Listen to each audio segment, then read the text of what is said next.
Le Seigneur soit avec vous. Et avec votre esprit. Évangile de Jésus-Christ selon saint Luc. Gloire à toi, Seigneur. En ce temps-là, Jésus parlait à ses disciples de sa venue. Il y aura des signes dans le soleil, la lune et les étoiles.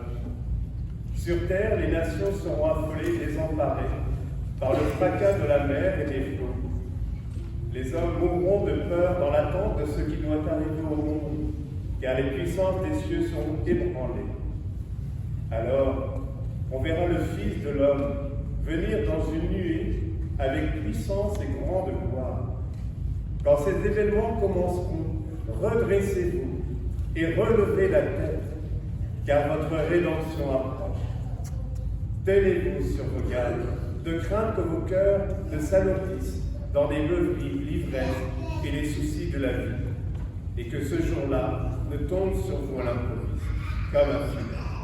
Il s'abattra en effet sur tous les habitants de la terre entière. Restez éveillés et priez en tout temps. Ainsi, vous aurez la force d'échapper à tout ce qui doit arriver et de vous tenir debout devant le Fils de l'homme.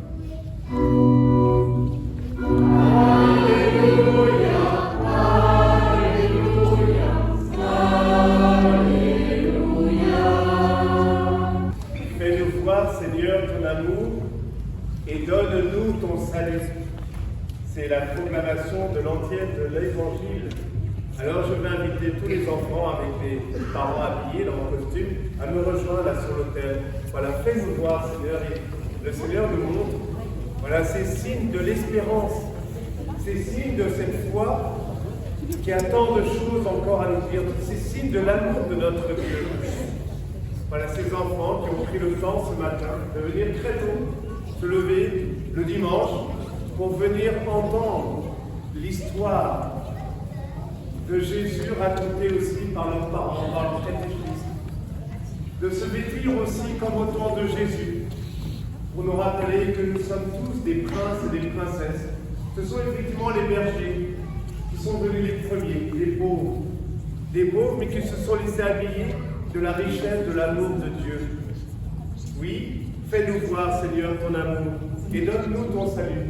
Des papas, des mamans, avec leurs enfants, heureux de partager cette crèche vivante. Oui, parce que là où Jésus veut habiter, c'est bien dans cette demeure, la demeure de nos cœurs, pour l'accueillir. Fais-nous voir, Seigneur, ton amour, et donne-nous ton pardon, pour que nous apprenions à le recevoir pour le salut du monde. Fais-nous avancer sur ce chemin. Comme je le disais aux enfants ce matin, nous devons prendre soin de notre terre. Nous devons prendre soin de ces vies que Dieu nous confie. Oui, chacune de nos vies est un trésor pour Dieu, est un trésor pour le monde. Et vous avez vu aujourd'hui les enfants, ce sont les plus grands qui animent cette célébration, avec notre sœur, notre grande sœur aussi alors, et avec tous les plus grands, pour dire, voilà, pour nous rappeler qu'il faut garder cette jeunesse éternelle devant Dieu, qu'il faut garder cette simplicité. On a vu à travers les cadeaux que vous avez reçus, la simplicité, à travers une bougie, à travers une crèche. Dieu est saint. Il nous invite à retrouver cette simplicité, cette spontanéité pour l'annoncer au monde. Seigneur, enseigne-moi. Tu es le Dieu qui me sauve, nous dit le psalmiste. Lui qui montre aux pécheurs le chemin, il enseigne aux humbles son chemin. Quel est ce chemin? C'est le chemin de l'humilité, de la tendresse, de la simplicité. Et vous, les enfants, vous nous invitez à réaccueillir cette simplicité, cette spontanéité, pour ne pas nous laisser enfermer dans nos jugements, dans nos condamnations, dans nos soucis quotidiens, et de faire confiance à celui qui prend soin de nous, comme vous faites confiance naturellement à vos parents. Oui, Dieu nous invite à nous rappeler que nous avons un Père en qui nous pouvons mettre notre assurance. Jésus, Dieu sauveur, c'est bien ce que cela veut dire. Dieu sauve. Il est le chemin, la vérité, la vie, qui nous fait passer des ténèbres à la lumière, pour dissiper les ténèbres de la terre en vivant de sa lumière. Vous êtes la lumière du monde. Vous êtes le sel de la terre. Oui, vous les enfants, et vous les grands enfants. Vous êtes cette lumière que Dieu invite à éclairer ce monde. Oui, chaque fois que vous venez le recevoir dans le sacrement de la réconciliation, dans son Eucharistie, dans cette communion que nous vivons, nous venons le recevoir pour ce monde qui en a tant besoin. Que le Seigneur vous donne entre vous et l'égard de tous les hommes un amour de plus en plus intense, nous dit saint Paul dans la lettre aux Thessaloniciens, comme celui que nous avons pour vous, et qu'ainsi il affermisse vos cœurs. Qu'est-ce qu'un amour de plus en plus intense à l'égard de tous? C'est un amour qui reçoit le pardon de Dieu pour tous, l'amour du Christ sur le bois de la croix. Lui qui a donné sa vie pour le pardon des pécheurs que nous sommes. Père, pardonne-leur, donne-leur le pardon. Ils ne savent pas ce qu'ils font. Comment hésiter à recevoir cet amour de Dieu pour sauver le monde pour ses enfants, pour sauver la paix pour ses enfants? Ces enfants sont le visage même de Dieu, qui nous dit en prenant soin d'eux, en prenant soin les uns des autres, vous prenez soin de moi. Apprenons à recevoir de Dieu cet amour. Lui, l'amour des apôtres et des martyrs, c'est un amour qui va jusqu'à offrir sa vie à la suite du Christ pour nous.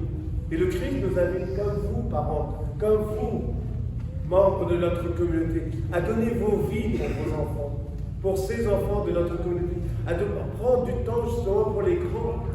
Merci à vous, les grands jeunes, d'être là, pour rappeler justement à ces enfants qu'il y a un avenir, que le caté, l'éveil à la foi, ça continue, parce que nous avons toujours à être éveillés dans cette foi, à être réveillés. Et ce temps de l'Avent, justement, et ce temps de réveil, pour nous dire, Dieu nous demande d'apprendre encore plus de sa parole, pour mieux nous donner. Faites donc de nouveaux progrès, nous dit saint Paul. Nous vous le demandons. Oui, nous vous en prions dans le Seigneur Jésus. Passons à la vitesse supérieure. Nous vous le demandons pour la guérison de tous. Ne nous contentons plus d'écouter simplement la parole de Dieu sans la mettre en pratique. Ces enfants comptent sur nous et ils nous appellent à nous mettre debout, à nous lever. Oui, qu'il fasse grandir votre charité à l'égard de tous pour la guérison du corps entier, celui de notre humanité. Dans la première lecture, nous avons entendu le prophète Jérémie. Voici venir des jours où j'accomplirai la parole de bonheur. C'est Dieu qui nous parle. Dieu, la promesse de Dieu. Dieu ne se dément jamais. La parole de bonheur, c'est sa parole de vie, celle de sa miséricorde offerte à tous et pour tous. Voulons-nous l'accueillir dans nos vies pour le salut du monde, pour prendre soin de ces enfants qui nous confient, de ces témoins qui nous confient? Oui, je tiendrai ma promesse envers mon peuple pour le sauver. Cette promesse, Dieu nous demande de la recevoir. Nous avons un avenir en Dieu. Il est notre Sauveur qui vient accomplir en nous sa promesse de vie pour nous conduire dans la droiture et la justice sur le chemin du bonheur. Ce n'est pas une promesse en l'air, c'est une promesse qui nous invite précisément à la recevoir comme un signe. Oui, ce premier dimanche de l'Avent, c'est ce signe que Dieu nous donne, ses enfants aujourd'hui, pour nous dire, rappelez-vous cette alliance que j'ai conclue avec vous. Ne soyons ni lassés ni blasés. Le Seigneur nous redit sa promesse. Il nous demande d'être prêts à le rencontrer. En ce temps de l'Avent, que s'affermisse et s'éclaire notre foi en celui qui sauve tous les hommes, en celui qui sauve de la mort éternelle pour nous conduire sur le chemin de l'espérance et de la foi. Soyons comme ces enfants aujourd'hui, ces témoins de l'espérance pour le monde, et demandons à la lumière du monde, à celui qui vient pour nous sauver, de nous donner d'entendre sa parole. Jésus parlait de sa venue. Il est la parole de Dieu, qui prend chair dans le cœur de ses disciples. Et nous sommes ses disciples, comme ses enfants, appelés à témoigner de son amour pour tous. Oui, Jésus est venu dans notre vie pour que nous puissions l'annoncer et pour que nous apprenions, comme ceux qui nous précèdent, à donner nos vies pour lui, pour nos frères et sœurs. Restez éveillés, priant tout le temps. Soyez réveillés dans la prière. Notre évêque nous a confié un document, témoigner de l'espérance dans le Val d'Oise. Une lettre, chacun de vous la recevra en sortant, précisément pour, dans ce monde où on cultive plutôt les mauvaises nouvelles, d'annoncer toujours à temps et à contre-temps cette bonne nouvelle. Et vous recevrez aussi, prier avec les psaumes, pour dire ces psaumes, ce sont ces prières adressées il y a plus de 2000 ans avant Jésus-Christ. Des prières pour exprimer les joies, les peines, les souffrances, mais surtout la confiance de notre humanité en Dieu Sauveur.